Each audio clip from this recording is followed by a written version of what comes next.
आमे कोन एसी लगेई परिबा? हो तू व्यस्त होना, मु एबे तो पाई किछि व्यवस्था करूची। एमिति कही काली पाख बजार को गला आउ गोटे कुंड किणी के आनिला। घरे पहुंची से सही कुंड रे पानी भरी कर देला। पुआ जा ए पानी कुंड रे पसी जा। पानी कुंड रे पसिले तते आउ गरम होबनी। हां ना मु से कुंड भीतर पसी जाउची।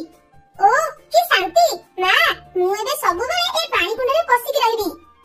एमिति किछि दिन बीती गला आउ धीरे धीरे जंगल रे गरम बढ़िला। चढ़ई माने गरम सही न पारी राजांग पाखकु गले। महाराज महाराज हमको बंचातु, आमे ओए गरम सही पारुनु, आपण किछि गोटे करंतु महाराज, आपण ही हमर शेष भरोसा। गरम तो दिन को दिन बढ़िबारे लागिछि, मते भी प्रबल गरम हेउछि। मु मो पई किछि करि पारुनी, तुम पई एबे मु कोन करि परिबी? महामंत्री आपण किछि उपाय कहंतु। महाराज जंगल रे तो बहुत सारा पोखरी अछि, चढ़ई मानकु कहंतु से माने जाई से पोखरी रे बसी रहंतु। ठीक अछि, सुनो चढ़ई माने तुमे माने जाओ आउ हम पोखरी रे बसी रहो। महाराज ए खरा गरम रे तो माछ माने भी पानी रे रहि पारु नाहंती, आउ आमे केमिति पानी रे रहिबु? महाराज आपण किछि करंतु महाराज, नहेले आमे चढ़ई माने ए गरम रे मरि जिबु। हौ तुमे माने गोटे काम करो, तुमे जाओ मु 2 दिन भितर किछि व्यवस्था करूची। ठीक अछि महाराज। एहा परे सब चढ़ई माने सेठु चली गले। कोन करिबा? चढ़ई मानकु ए गरम रु केमिति रक्षा करिबा? महामंत्री आपनक पाखरे कोन किछि उपाय नाही? महाराज मो पाखरे किछि उपाय नाही, किंतु आपण जदि चाहिबे मु आपनको किछि कहिबी। कहंतु महामंत्री कहंतु। महाराज आपण गोटे काम करंतु, आपण से डोमा चढ़ई को आदेश दियंतु, से जाई जंगल रे घोषणा करबो जे जिए गरम रु रक्षा पाइबार उपाय कहिबो ताको महाराज को पाखरु 100टी स्वर्ण मुद्रा मिलिबो। एई तो गोटे भलो उपाय, मु एबे डोमा चढ़ई को आदेश दउची। एहा परे राजा डोमा चढ़ई को जंगल को पठेइले। सुनो सुनो सुनो, महाराज घोषणा करछन्ती जे जिए गरम रु रक्षा पाइबार उपाय कहिबो ताको महाराज 100टी स्वर्ण मुद्रा पुरस्कार देबे। ए खबर सुनी चढ़ई माने उपाय चिंता करबाको लागिले। अरे पुआ महाराज घोषणा करछन्ती जे गरम रु रक्षा पाइबार उपाय कहिबो ताको महाराज 100टी स्वर्ण मुद्रा पुरस्कार देबे। ये तो बहुत भलो खबर ना, एबे हम गरीब दिन गल्ला बोली जानो से 100 स्वर्ण मुद्रा मते ही मिलिबो। गधो टोका दिन जाक तो एठी बसिछु, ऊपर पड़ी तो मुंडे बुद्धि सुद्धि किछि नाही, तू केमिति से पुरस्कार जितेबु? ना तुमर तो मो पर भरोसा नाही आउ। हौ तू घरे था, मु आसुची। कोन करबी कोन एमिति गोटे उपाय अछि जे आमे गरम रु रक्षा पाइ परिबु? कोन करबी? एपटे अन्य सब चढ़ई माने बसी से विषय रे आलोचना करूथांती। कोन करिबा? एमिति कोन से उपाय अछि जहा द्वारा गरम रु रक्षा पाइ लेबो? मो हिसाब रे पानी कुंड दियारी सेथिरे बसिबा द्वारा ही गरम रु रक्षा पाइ लेबो। हां ए तो गोटे भलो उपाय, हेले मो हिसाब रे पत्रा हुला बे आहुई भलो उपाय। मो हिसाब रे पानी भितरे घर करि रहबे भलो। हां जे हेले पानी भितरे घर करिवा कोन संभव? संभव जे हेले एथि पई बहुत टंका खर्च हेबो। राजा कोन एते टंका खर्च करि परबे? नाही रह, एते टंका खर्च करि परबेनी। एमिते 2 दिन बीती गला, सब चढ़ई राजांक पाखकु गले। की को उपाय जानिछ कुह? राजांक कथा सुनी जे जहा जानिथिले ता कहिले, हेले राजांको काहा उपाय पसंद आसिला नाही। शेषरे मुन्ना कहिला, महाराज जदि आमे हम घर ऊपर बरफ रखि दबा ताहाले आमे गरम रु रक्षा पाइ परिबा। मुन्नार कथा सुनी सब चढ़ई हसिबाको लागिले। चुप करे तुमे माने, हसुच कोन पई? अच्छा पुओ एहा कोन संभव? एते सारा बरफ कोठु आसीबो जे आमे समस्तको घर ऊपर बरफ रखि परिबा? महाराज टिके परिश्रम पड़िबो, हेले एहा संभव। एहा असंभव महाराज, आपण ए छुआ कथा जमा सुनंतुनी। जाओ जाओ सभा समाप्ति हैला। महामंत्री को कथा सुनी चढ़ई माने सेठु चली आसिले। मो उपाय एमानकु पसंद आसिलानी, आजि राति रे रुह आउ देखो मु कोन करूची। एमिति कही मुन्ना सेठु घर को गला। आउ राति रे समस्ते सोइबा परे से बरफ पहाड़ पाखकु गला। आउ सेठु बरफ खंड आनी समस्तको घर ऊपर रखि देला। एमिति महाराजंको महल रे भी बरफ खंड रखि देला। बरफ खंड रखिलारु समस्तको ठंडा लागिला। आ की ठंडा लागुची, की बोधे एसी लगेई देला। महाराज ए एसी लगेनी, आजि सभा रे से काउछुआ जो घर ऊपर बरफ रखिबा कथा कहला से टोका आसी आपनको महल ऊपर बरफ रखि देछि, एनो एमिति ठंडा लागुची। अरे बा उपाय तो भलो काम कला, काली मु ताकू निश्चय पुरस्कार देबी। परदिन सकाळु राजा सब चढ़ईଙ୍କ सह मुन्नाको मध्ये डकेइले। मुन्ना तते बहुत बहुत धन्यवाद, तोर ए घर ऊपर बरफ रखा उपाय पई काली मु शांति रे सोइली। हां महाराज, मुन्नार उपाय ठीक काम करिछि। ଚୁପ୍ କର। କାଲି ପରା ତୁମେ ମାନେ ତା ଉପରେ ହସୁଥିଲ, ଆଉ ଆଜି ତାକୁ ସାବାସି ଦଉଛ। ମୁନ୍ନା, ଏଇ ନେ ସ୍ୱର୍ଣ୍ଣ ମୁଦ୍ରା, ଏ ତୋର ପୁରସ୍କାର। ଶୁଣ, ସମସ୍ତେ ଆଜିଠୁ ନିଜ ନିଜ ଘର ଉପରେ ବରଫ ରଖିବ, ଆଉ ଗରମରୁ ରକ୍ଷା ପାଇବ। ଏବେ ସମସ୍ତେ ଯାଅ। ପୁଅ, ତୋ ମୁଣ୍ଡକୁ ଏଇ ଉପାୟ କେମିତି ଆସିଲା? ମା, ମୁଁ ମାମୁଁ ଘରେ ଥିଲାବେଳେ ମତେ ମାମୁଁ ଏ କଥା ଶିଖେଇଥିଲେ। ମୋ ସୁନା ପୁଅ, ଆଉ ତୋ ବୁଦ୍ଧି ପାଇଁ ଆମେ ଆଜି ଧନୀ ହେଇଗଲେ। ଜଙ୍ଗଲ ଭିତରେ ଗୋଟେ ବରଗଛ ଓ କଦଳୀ ଗଛ ପାଖାପାଖିରେ ରହିଥାନ୍ତି। ବରଗଛ ଥିଲା ଦୟାଳୁ ଓ ଶାନ୍ତ ସ୍ୱଭାବର, ହେଲେ କଦଳୀ ଗଛ ଥିଲା ଗର୍ବୀ ଓ ଅହଙ୍କାରୀ। ସେ କୌଣସି ଚଢେଇକୁ ତା ପାଖରେ ବସିବାକୁ ଦିଏନି, ଆଉ ଯିଏ ତା ପାଖରେ ବସେ ସେ ତାକୁ ଗାଳି କରି ତଡ଼ିଦିଏ। ବାପରେ, କେତେ ଜୋରରେ ଖରା ହଉଛି। ଏ ଟାଣ ଖରା ମୁଁ ଆଉ ସମ୍ଭାଳି ପାରୁନି। ଏମିତି ଯଦି ଆଉ କିଛି ଦିନ ଖରା ହୁଏ ମୋ ପ୍ରାଣ ଖୁବ୍ ଶୀଘ୍ର ଛାଡିଯିବ। ଚୁପଚାପ ସେଇଠି ବସ, ଆଉ ମରିବାର ଅପେକ୍ଷା କର। କଦଳୀ ଗଛ, ତୁ ତ ଏବେ ଯବାନ ଅଛୁ। ତୁ ଟିକେ କାହାକୁ କହି ମତେ ଟିକେ ପାଣି ଆଣିକି ଦେ ନା। ନା ନା ନା, ମୁଁ କାହାକୁ କହିବିନି ତତେ ପାଣି ଦେବା ପାଇଁ। ତୁ ମରିଗଲେ ମର, ତୁ ଏଠି ରହିଲାରୁ ମତେ ଅସୁବିଧା ହଉଛି। ଛି ଛି ଛି, ତୋ ଦେହର ଯୋଉ ଗନ୍ଧ ବାହାରୁଛି, ସେ ଗନ୍ଧରେ କଣ ଏଠି ରହି ହଉଛି? ଭଗବାନଙ୍କୁ ତ ମୁଁ ସବୁବେଳେ ମୁଣ୍ଡିଆ ମାରୁଛି ତୁ ମରିଯା ବୋଲି। ତୁ ମରୁନୁ କାହିଁକି କେଜାଣି? କଦଳୀ ଗଛର କଥା ଶୁଣି ବୁଢା ବରଗଛର ବହୁତ ମନ ଦୁଃଖ ହେଲା। ମୁଁ ଯବାନ ଥିଲାବେଳେ କେତେ ଚଢେଇ ମୋ ଦେହରେ ବସନ୍ତି, ମିଠା ମିଠା ଫଳ ଖାଆନ୍ତି, ହେଲେ ଏବେ ପୁରା ଓଲଟା। ହଉ, ମୁଁ ଆଉ ଚିନ୍ତା କଲେ କଣ ହେବ? ଯାଉଛି ଚୁପଚାପ ରହି ମରିବାର ଅପେକ୍ଷା କରିବି। ଟାଣ ଖରାରେ ବୁଢା ବରଗଛ ବହୁତ ଯନ୍ତ୍ରଣା ପାଉଥାଏ, ତଥାପି ବି ସେ ଚୁପଚାପ ହେଇ ଠିଆ ହେଇଥାଏ। କିଛି ସମୟ ପରେ ଟିକି ଚଢେଇ ସେଇ ରାସ୍ତାରେ ଆସିଲା। ବାପରେ, କେତେ ଜୋରରେ ଖରା ହଉଛି। ବହୁତ ସମୟ ଧରି ଉଡିଲାରୁ ମୋ ଡେଣାରେ ବି ଯନ୍ତ୍ରଣା ହଉଛି। ଯାଉଛି, ଏଇ ପାଖ ଗଛ ତଳେ ଟିକେ ବିଶ୍ରାମ କରିବି। ଏମିତି କହି ଟିକି ଚଢେଇ ସେ କଦଳୀ ଗଛ ତଳକୁ ଗଲା ଏବଂ କଦଳୀ ଗଛ ତଳେ ବିଶ୍ରାମ କଲା। ୟା ଦେହରୁ ତ ଖାଲି ଦୁର୍ଗନ୍ଧ ବାହାରୁଛି। ଯାଉଛି ଏକୁ ଏଠୁ ତଡ଼ିଦେବି। ଏ ଚଢେଇ, କଣ କରୁଛୁ ଏଠି? ଯା ଯା, ଏଠୁ ଯା, ଏଠି ତୁ ବସେ ନା। ତୋ ଦେହରୁ ଯୋଉ ଝାଳ ଗନ୍ଧ ବାହାରୁଛି ନା, ସେଥିରେ ମୋ ନାକ କଣ ହେଇଯାଉଛି। ଯା ଯା, ଏଠୁ ଚାଲି ଯା। ଆରେ, ଏଠି ତ କେହି ନାହାନ୍ତି, ଆଉ ଏ କଥା କିଏ କହୁଛି? ଆରେ ଚଢେଇ, ମୁଁ କଦଳୀ ଗଛ କହୁଛି। ଯା ଯା, ଏଠୁ ଚାଲି ଯା, ଏଠି ବସେ ନା। କଦଳୀ ଗଛ, ମୁଁ ତ ତୁମର କିଛି କ୍ଷତି କରିନି, ତୁମେ ମତେ ଏଠୁ ତଡୁଛ କଣ ପାଇଁ? ତୁ ତ ଗୋଟେ ସାମାନ୍ୟ ଚଢେଇ, ତୁ ମୋର କଣ କ୍ଷତି କରିବୁ? ଆରେ ତୋ ଦେହରୁ ତ ଯୋଉ ଗନ୍ଧ ବାହାରୁଛି, ସେ ଗନ୍ଧରେ ମୋ ନାକ ଫାଟି ଯାଉଛି। ଯା ଯା, ଏଠୁ ଚାଲି ଯା। ତୁମେ ଗୋଟେ ଗଛ ହେଇ ମଧ୍ୟ ମତେ ଏଠୁ ତଡୁଛ? ହଉ, ମୁଁ ଯାଉଛି ସେଠି ଥିବା ବୁଢା ଗଛ ମୂଳକୁ। ଏମିତି କହି ଟିକି ସେ ବୁଢା ଗଛ ପାଖକୁ ଗଲା। ଆରେ, ଏ ଗଛରେ ତ ଗୋଟେ ହେଲେ ବି ପତ୍ର ନାହିଁ, ଏଠି ବେଶୀ ସମୟ ରହି ହବନି। ଯାଉଛି ଏଠୁ, ଆଉ କୋଉଠିକି ଯିବି। ଚଢେଇ, ଆରେ ଏ ଚଢେଇ, କୁଆଡେ ଯାଉଛୁ? ରହ, ମୋ କଥା ଟିକେ ଶୁଣ। କଣ ହେଲା ଗଛ ମଉସା, ମତେ ତୁମେ ଅଟକାଉଛ କଣ ପାଇଁ? ଚଢେଇ, ତୁ ଯିବା ପୂର୍ବରୁ ମତେ ଟିକେ ସାହାଯ୍ୟ କରିପାରିବୁ କି? ହଁ ହଁ, ମୁଁ ତୁମକୁ ସାହାଯ୍ୟ କରିବି। ଦେଖ ଚଢେଇ, ମୁଁ ତ ବୁଢା ହେଲାଣି, ଆଉ କିଛି ଦିନ ପରେ ମରିଯିବି। ଏ ଟାଣ ଖରାରେ ମୋ ତଣ୍ଟି ଶୁଖି ଯାଉଛି। ଦୟାକରି ତୁ ମତେ ଟିକେ ପାଣି ଦେଇପାରିବୁ କି? ଏଇ ଗୋଟେ କଥା, ରୁହ, ମୁଁ ଏବେ ତୁମକୁ ପାଣି ଦଉଛି। ଏମିତି କହି ଟିକି ଚଢେଇ ତା ବ୍ୟାଗରୁ ପାଣି ବୋତଲ ବାହାର କଲା ଏବଂ ଗଛ ମୂଳେ ଅଜାଡିଲା।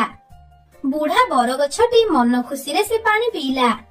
ଧନ୍ୟବାଦ, ଧନ୍ୟବାଦ ଚଢେଇ, ତୋର ଏ ଋଣ ମୁଁ କେବେ ସୁଝି ପାରିବିନି। ହଉ, ମୁଁ ଏବେ ଆସୁଛି। ଏମିତି କହି ଟିକି ଚଢେଇ ସେଠୁ ଚାଲିଗଲା। ଟିକିଏ ପାଣି ପିଇ ଭାରି ଖୁସି ହଉଛି। ଧୀରେ ଧୀରେ ସମୟ ବିତି ଚାଲିଲା। ଆଉ କିଛି ଦିନ ପରେ ବୁଢା ବରଗଛରେ ପତ୍ର କଅଁଳିଲା। ବୁଢା ବରଗଛଟି ଏବେ ଯବାନ ହେଇଯାଇଥିଲା। ଥରେ ରାତିରେ ଭାରି ଜୋରରେ ବର୍ଷା ସାଙ୍ଗକୁ ପବନ ବହିଲା, ଆଉ ଜଙ୍ଗଲର ବଡ ବଡ ଗଛ ସବୁ ଲେଉଟି ପଡିଲା। ମୁଁ ତ ଭାଙ୍ଗିଗଲି, ମତେ କେହି ଟିକେ ସଳଖି ଦିଅ। ମତେ ନ ସଳଖିଲେ ମୁଁ ତ ମରିଯିବି। ମୁଁ ତୋ ପାଖକୁ କେମିତି ଯିବି? ମୁଁ କଣ ଚାଲି ପାରୁଛି ଯେ ତୋ ପାଖକୁ ଯାଇ ତତେ ସଳଖି ଦେବି? ତୁ ସେମିତି ପଡି ରହ। ଆରେ କିଏ ଅଛ? ମତେ ଟିକେ ବଞ୍ଚାଅ। ହଠାତ୍ ସେହି ରାସ୍ତାରେ ଟୁନା ଚଢେଇ ଆସିଲା।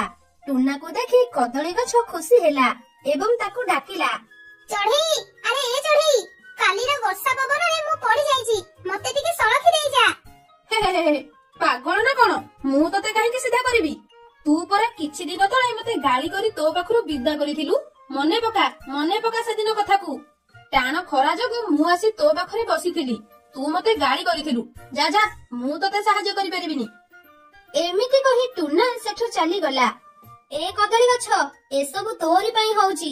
ତୁ ତ ଜୀବନ କାଳ ମଧ୍ୟରେ କେବେ କାହାକୁ ସାହାଯ୍ୟ କଲୁନି, ତେଣୁ ତତେ ଆଜି କେହି ସାହାଯ୍ୟ କରୁନାହାନ୍ତି। ହଁ ହଁ ତୁମେ ଠିକ କହିଛ ଗଛ ମଉସା, ମୁଁ କେବେ କେଉଁ ଚଢେଇକୁ ସାହାଯ୍ୟ କରିନି। ଆଉ ଉପରେ ତୁମକୁ ବି ମୁଁ ବହୁତ କଥା କହିଛି। ଏବେ ତମର ଶେଷ ସମୟ ହେଇଗଲାଣି, ମତେ କ୍ଷମା କର, ମୋର ଭୁଲ ହେଇଯାଇଛି। ତୁ ତ ଭୁଲ ବୁଝିପାରିଲୁ, ଏଇଟା ବହୁତ ଭଲ କଥା। ହଉ ତୁ ଟିକେ ଅପେକ୍ଷା କର, ମୁଁ କାହାକୁ ଗୋଟେ କହୁଛି, ତତେ ନିଶ୍ଚୟ ସେ ସାହାଯ୍ୟ କରିବ। ଏମିତି କିଛି ସମୟ ବିତିଗଲା। ଟିକି ଚଢେଇ କାନ୍ଦି କାନ୍ଦି ଆସି ସେଠି ପହଞ୍ଚିଲା। ଗଛ ମଉସା, ମତେ ତୁମର ସାହାଯ୍ୟ ଦରକାର। ଆରେ ଟିକି, ତୁମେ ତ ମତେ ନୂଆ ଜୀବନ ଦେଇଛ, କୁହ ମୁଁ ତୁମକୁ କିପରି ସାହାଯ୍ୟ କରିପାରିବି? ଗଛ ମଉସା, ଏ ବର୍ଷାରେ ମୋ ଘର ଭାଙ୍ଗି ଯାଇଛି, ଦୟାକରି ମତେ ତୁମ ଉପରେ ଘର କରିବାକୁ ଦିଅ। ଏଇ ଗୋଟେ କଥା। ଆରେ ଆମେ ଗଛ ମାନେ ତ ଚଢେଇ ମାନଙ୍କର ବନ୍ଧୁ, ଆଉ ଚଢେଇ ମାନଙ୍କୁ ସାହାଯ୍ୟ କରିବା ଆମ କର୍ତ୍ତବ୍ୟ। ଯାଅ ମୋ ଉପରେ ଘର କରି ରୁହ। ଧନ୍ୟବାଦ ଗଛ ମଉସା। ଏହାପରେ ଟିକି ଚଢେଇ ସେ ଗଛ ଉପରେ ଘର ତିଆରି କଲା। ଟିକେ ପରେ ତାର ଘର ତିଆରି ସରିଲା। ମଉସା, ମୋ ଘର ତିଆରି ସରିଲା। ଭଲ ହେଲା। ଚଢେଇ, ତମେ ମୋର ଗୋଟେ କଥା ରଖିବ? କହୁନ, କୁହ। ସେ କଦଳୀ ଗଛ ଗତ ବର୍ଷରେ ଲେଉଟି ପଡିଛି, ତମେ ଟିକେ ତାକୁ ସିଧା କରିଦବ କି? ନା, ମୁଁ ତାକୁ କିଛି ସାହାଯ୍ୟ କରିବିନି। ସେ ମତେ ସେଦିନ ଗାଳି କରି ମତେ ତା ପାଖରୁ ବିଦା କରିଦେଇଥିଲା। ସିଏ ମରୁ, ମୁଁ ତାକୁ ସାହାଯ୍ୟ କରିବିନି। ସିଏ ତା ଭୁଲ ବୁଝିପାରିଛି, ଦୟାକରି ତାକୁ ବଞ୍ଚାଅ। ବରଗଛ ଅନୁରୋଧ କରିବାରୁ ଟିକି ଚଢେଇ ସେ କଦଳୀ ଗଛକୁ ସାହାଯ୍ୟ କଲା। ଧନ୍ୟବାଦ ଚଢେଇ, ତୁମର ଏ ସାହାଯ୍ୟ ମୁଁ କେବେ ଭୁଲି ପାରିବିନି। ସେଦିନର ଖରାପ ବ୍ୟବହାର ପାଇଁ ମୁଁ ବହୁତ ଦୁଃଖିତ, ଦୟାକରି ମତେ କ୍ଷମା କର। ତୁମେ ତୁମ ଭୁଲ ବୁଝିପାରିଲ, ଏଇଟା ହିଁ ବଡ କଥା। ଜଙ୍ଗଲରେ ଅକାଳ ପଡିଥାଏ, ଚାରିଆଡେ ଥିବା ନଈ ନାଳ ଗଡିଆ ପୋଖରୀ ଆଦି ଶୁଖି ଯାଇଥାଏ। ଜଙ୍ଗଲର ଚଢେଇ ମାନେ ପାଣି ଟିକେ ପିଇବା ପାଇଁ ଏପଟ ସେପଟ ହେଉଥାନ୍ତି। ସେଇ ଜଙ୍ଗଲରେ କାଳିକାଉ ରହୁଥାଏ। କାଳିକାଉର ଘର ପାଖକୁ ଲାଗି ଗୋଟିଏ କୂଅଟିଏ ଥାଏ, ଯେଉଁ କୂଅରେ ପାଣି ଭରପୁର ହୋଇ ରହିଥାଏ। ହେଲେ କାଳି ସେ କୂଅରୁ ପାଣି କାହାକୁ ବି ମାଗଣାରେ ପିଇବାକୁ ଦିଏ ନାହିଁ, ଯାହାକୁ ପାଣି ଦିଏ ତାଠାରୁ ପଇସା ରଖେ। ଥରେ ମିଠୁ ଶୁଆ କାଳି ପାଖକୁ ପାଣି ପିଇବାକୁ ଆସିଲା। କାଳି, ମତେ ଗୋଟେ ଗ୍ଲାସ ପାଣି ଦେଲୁ, ମୋ ପୁଅକୁ ଭାରି ଶୋଷ ହେଲାଣି। ମିଠୁ, ତୁ ପାଣି ନେବାକୁ ଆସିଛୁ? ଆଚ୍ଛା କହିଲୁ, କେତେ ଟଙ୍କା ଆଣିଛୁ ପାଣି ନେବା ପାଇଁ?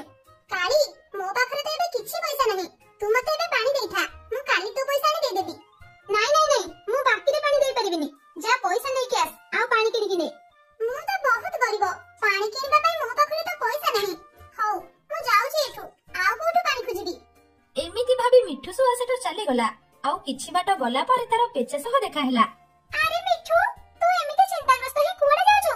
କଣ କିଛି ଅସୁବିଧା ହେଇଛି କି ତୋର? କଣ କହିବି ରେ ପେଚା, ମୋ ପୁଅକୁ ଭାରି ଜୋରରେ ଶୋଷ ହେଉଥିଲା, ତେଣୁ ମୁଁ କାଳି ପାଖକୁ ପାଣି ମାଗିବାକୁ ଯାଇଥିଲି। ହେଲେ ସେ ମତେ ପାଣି ଦେଲାନି, କହିଲା ପାଣି ନେବା ପାଇଁ ପଇସା ଦେବାକୁ ପଡିବ। ତୁ ତ ଜାଣିଛୁ ମୁଁ ବହୁତ ଗରିବ, ମୋ ପାଖରେ ତ ପଇସା ନାହିଁ, ତେଣୁ ମୁଁ ସେଠୁ ମନ ଦୁଃଖରେ ଫେରି ଆସିଲି। ତୋ ପୁଅକୁ ଶୋଷ ହେଉଛି ନାଇଁ? ହଉ ତୁ ଗୋଟେ କାମ କର, ମୋ ସହ ମୋ ବସାକୁ ଚାଲ, ମୁଁ ତତେ ପାଣି ଦେବି। କଣ କହିଲୁ ପେଚା, ତୋ ପାଖରେ ପାଣି ଅଛି ଆଉ ତୁ ମତେ ପାଣି ଦେବୁ? ହଁ, ଆସିଛି ବା। ଏହାପରେ ମିଠୁ ପେଚା ସହ ପେଚାର ଘରକୁ ଗଲା। ଆଉ କିଛି ସମୟ ପରେ ପାଣି ଆଣି ଫେରିଲା। ନେ ପୁଅ ନେ, ଏଇ ପାଣି ପିଇ ଦେ, ବହୁତ କଷ୍ଟରେ ମୁଁ ତୋ ପାଇଁ ପାଣି ନେଇକି ଆସିଛି। ବାପା, ମତେ ନା ଭାରି ଜୋରରେ ଶୋଷ ହେଉଥିଲା, ଭଲ ହେଲା ତମେ ମୋ ପାଇଁ ପାଣି ନେଇକି ଆସିଲ। ଏମିତି କହି ଛୋଟ ଶୁଆଟି ପାଣି ପିଇଲା। ଆରେ, ଆଜି ପାଇଁ ତ ମୋର ପାଣି ବନ୍ଦୋବସ୍ତ ହେଇଗଲା, ହେଲେ କାଲି ପାଇଁ ପାଣି କୋଉଠୁ ଆଣିବି? ହଉ ଦେଖିବା କାଲିକି କଣ ହଉଛି। ଏମିତି ସେଦିନ ରାତି ହେଲା। ପେଚା ତା ଘରେ ଶୋଇଥାଏ। ହଠାତ୍ ପେଚାକୁ ଭାରି ଜୋରରେ ଶୋଷ ଲାଗିଲା। ବାପରେ, ମତେ ତ ଶୋଷ ହେଲାଣି, ଯାଉଛି ଟିକେ ପାଣି ପିଇ ଦେ। ଏମିତି କହି ପେଚା ପାଣି ପିଇବାକୁ ମାଠିଆ ପାଖକୁ ଗଲା। ଆଉ ସେଠି ପହଞ୍ଚି ଦେଖିଲା ମାଠିଆରେ ପାଣି ନାହିଁ। ଆରେ, ଏ ମାଠିଆରେ ତ ପାଣି ନାହିଁ, ପାଣି ଗଲା କୁଆଡେ? ଆରେ ହଁ, ସକାଳେ ତ ମୁଁ ମିଠୁକୁ ପାଣି ଦେଇ ଦେଇଥିଲି। ହଉ, ଏବେ ଯାଉଛି ଏ ମାଠିଆ ନେଇ ସେ କାଳିର କୂଅରୁ ପାଣି ଭରି କରି ନେଇ ଆସିବି। ତାପରେ ବି ଏ କାଳି ତ ଏବେ ଶୋଇଥିବ, ପାଣି ଆଣିଲା ବେଳେ ମତେ କେହି ଦେଖିପାରିବେନି। ଏମିତି କହି ପେଚା ମାଠିଆ ନେଇ କାଳିର କୂଅ ଆଡକୁ ଚାଲିଲା। ଆଉ କିଛି ସମୟ ପରେ ସେଠି ପହଞ୍ଚିଲା। ଯାଉଛି, ଏବେ କୂଅରୁ ପାଣି ନେଇ ଘରକୁ ଫେରିଯିବି, ଆଉ କାଲି ସକାଳୁ କିଛି ପାଣି ମଧ୍ୟ ମିଠୁକୁ ଦେବି। ଏମିତି କହି ପେଚା କୂଅ ଭିତରକୁ ଗଲା ଏବଂ କୂଅରୁ ପାଣି ନେଇ ଘରକୁ ଫେରିଗଲା।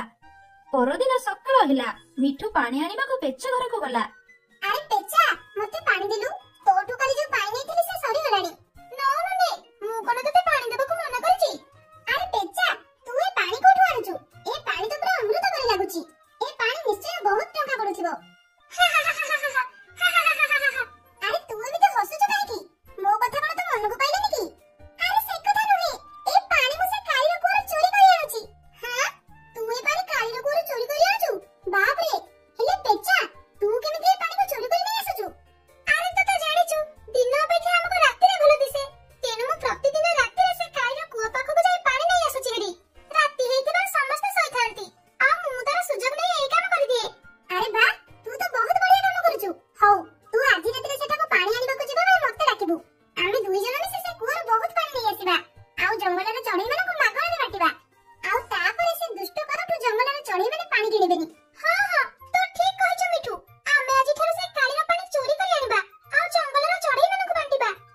ଏହାପରେ ମିଠୁ ପେଚାଠୁ ପାଣି ଆଣି ତା ଘରକୁ ଫେରିଲା। ଏମିତି ସେଦିନ ରାତି ହେଲା। ପେଚା ଓ ମିଠୁ ସାଥୀ ହେଇ କାଳିର କୂଅ ପାଖକୁ ଗଲେ ଏବଂ ତା କୂଅରୁ ପାଣି ଚୋରି କରି ନେଇ ଆସିଲେ। ପରଦିନ ସକାଳୁ ସେଇ ପାଣିକୁ ଜଙ୍ଗଲର ଚଢେଇ ମାନଙ୍କୁ ବାଣ୍ଟିଲେ। ମିଠୁ ଭାଇ ଆଉ ପେଚା ଭାଇ, କଣ କହି ତୁମକୁ ଧନ୍ୟବାଦ ଦେବି କିଛି ଜାଣିପାରୁନି। ଏ ଅକାଳ ସମୟରେ ପାଣିର ଘୋର ଅଭାବ, ଆଉ ତୁମେ ଦୁଇ ଜଣ ମାଗଣାରେ ଆମ ଗରିବ ଚଢେଇମାନଙ୍କୁ ପାଣି ବାଣ୍ଟୁଛ। ଭଗବାନ ତୁମକୁ ଭଲରେ ରଖନ୍ତୁ। ଏମିତି କହି ଟିକି ସେଠୁ ପାଣି ନେଇ ଚାଲିଗଲା। ମିଠୁ, ଏବେ ତ ପାଣି ସରିଗଲାଣି, ଚାଲ ଏବେ ଘରକୁ ଫେରିଯିବା, ଆଉ କାଲି ସକାଳୁ ପୁଣି ଆସି ପାଣି ବାଣ୍ଟିବା। ହଁ ଚାଲ ଘରକୁ ଫେରିଯିବା। ଏମିତି ସେ ଦୁଇ ଜଣ ପ୍ରତିଦିନ କାଳିର କୂଅରୁ ପାଣି ଆଣି ଜଙ୍ଗଲର ଚଢେଇ ମାନଙ୍କୁ ବାଣ୍ଟିଲେ। ଦିନେ ଏକଥା କାଳି କାନରେ ପଡିଲା। ଓ, ସେ ଦୁଇ ଜଣ ତାହେଲେ ମୋରି କୂଅରୁ ପାଣି ଚୋରି କରି ଜଙ୍ଗଲର ଚଢେଇ ମାନଙ୍କୁ ବାଣ୍ଟୁଛନ୍ତି। ହଉ ରୁହ, ଆଜି ତମେ ଦୁଇ ଜଣ ମୋ କୂଅକୁ ପାଣି ପାଇଁ ଆସ। ତୁମ ଦୁଇ ଜଣଙ୍କୁ ଯଦି ବୁଦ୍ଧି ନ ଶିଖେଇଛି ତାହେଲେ ମୋ ନାଁ କାଳି ନୁହେଁ। ହଁ, ଏମିତି ସେଦିନ ରାତି ହେଲା। କାଳି ପାଖ ଗଛରେ ଲୁଚି ରହି କୂଅକୁ ଜଗିଲା। କିଛି ସମୟ ପରେ ପେଚା ଓ ମିଠୁ ପାଣି ପାଇଁ ଆସିଲେ। ଆଚ୍ଛା, ମୁଁ ଯାହା ଶୁଣିଥିଲି ସେସବୁ ତାହେଲେ ସତ। ହଉ ରେ ପାଣି ଚୋର, ରୁହ ଏବେ ଦଉଛି ତୁମକୁ। ଏମିତି କହି କାଳି ପେଚା ଓ ମିଠୁ ଆଡକୁ ଆସିଲା। କାଳି ତାଙ୍କ ଆଡକୁ ଆସୁଥିବାର ଦେଖି ପେଚା କହିଲା, ମିଠୁ ଚାଲ ଏଠୁ ପଳେଇବା, ସେ କାଳି ଆମ ଆଡକୁ ଆସୁଛି। ହଁ ଚାଲ ପଳେଇବା। ଏମିତି କହି ସେମାନେ ସେଠୁ ଚାଲିଗଲେ। ଚୋର ଦଳ ଧରା ପଡ କେବେ। ତୁମମାନଙ୍କୁ ଯଦି ଏଇଠି ବାନ୍ଧିକି ନ ପିଟିଛି ମୋ ନାଁ କାଳି ନୁହେଁ। ଆରେ ମିଠୁ, ଇଏ ତ ବଡ ଅସୁବିଧା ହେଲା। ସେ ଦୁଷ୍ଟ କାଳି ତ ଆମ ପ୍ଲାନ୍ ଜାଣିଗଲା। ଏବେ କେମିତି ଆମେ ସେ କୂଅରୁ ପାଣି ଆଣିବା? ତୁ ବ୍ୟସ୍ତ ହୋନା ପେଚା, ମୋ ପାଖରେ ଗୋଟେ ଭଲ ଉପାୟ ଅଛି, ଶୁଣ। ଏମିତି କହି ମିଠୁ ପେଚାକୁ କିଛି କହିଲା। ଆରେ ବା, ଇଏ ତ ବହୁତ ଭଲ କଥା। ହଉ ଚାଲ, ଏବେ ହିଁ ସେ କାମ ଆରମ୍ଭ କରିଦବା। ହଁ ଚାଲ। ଏମିତି କହି ପେଚା ଓ ମିଠୁ ସେଠୁ ଚାଲି ଆସିଲେ ଓ ବାଟରେ ଦୁଇଟି ଭୂତ ମୁଖା ଘୋଡ଼ି ହୋଇ କୂଅ ଆଡକୁ ଆସିଲେ। କାଳି ସେହି କୂଅ ମୂଳେ ଥାଏ। ହଠାତ୍ କାଳିର ନଜର ଭୂତମାନଙ୍କ ଉପରେ ପଡିଲା। କାଳି ଭୂତଙ୍କୁ ଦେଖି ଡରିଗଲା। ଆରେ ଇଏ ଭୂତମାନେ କଣ ମୋ ଆଡେ ଆସୁଛନ୍ତି? ହେ ପ୍ରଭୁ, ମତେ ରକ୍ଷା କର। ଇଲୋ ବାପୁଲୋ, ମୁଁ ଯାଉଛି ଏଠୁ ପଳେଇବି, ନହେଲେ ଭୂତମାନେ ମତେ ମାରିଦେବେ। ଏମିତି କହି କାଳି ଭୟରେ ସେଠୁ ଚାଲିଗଲା। ଦୁଷ୍ଟ କାଳି ଏଠୁ ଭୟରେ ପଳେଇଲା। ପେଚା ଚାଲ ପାଣି ନେଇକି ଘରକୁ ଯିବା। ବାପରେ, ଆଜି ତ ମୁଁ ବଞ୍ଚିଗଲି। ସେ ପେଚା ମିଠୁ କୂଅରୁ ପାଣି ଚୋରାନ୍ତୁ। ମୁଁ ଆଉ ରାତିରେ ସେଠାକୁ ଜମା ଯିବିନି। ଏମିତି ସେ ରାତି କଟିଲା। ପରଦିନ ସକାଳୁ ପେଚା ଓ ମିଠୁ ପୂର୍ବ ପରି ଜଙ୍ଗଲରେ ପାଣି ବାଣ୍ଟିଲେ। କିଛି ଦିନ ପରେ ଜଙ୍ଗଲରେ ବର୍ଷା ହେଲା ଓ ଜଙ୍ଗଲଟି ପୂର୍ବ ପରି ଫୁଲ ଫଳ ଓ ପାଣିରେ ଭରିଗଲା ଏବଂ ଚଢେଇମାନେ ଖୁସିରେ ରହିଲେ।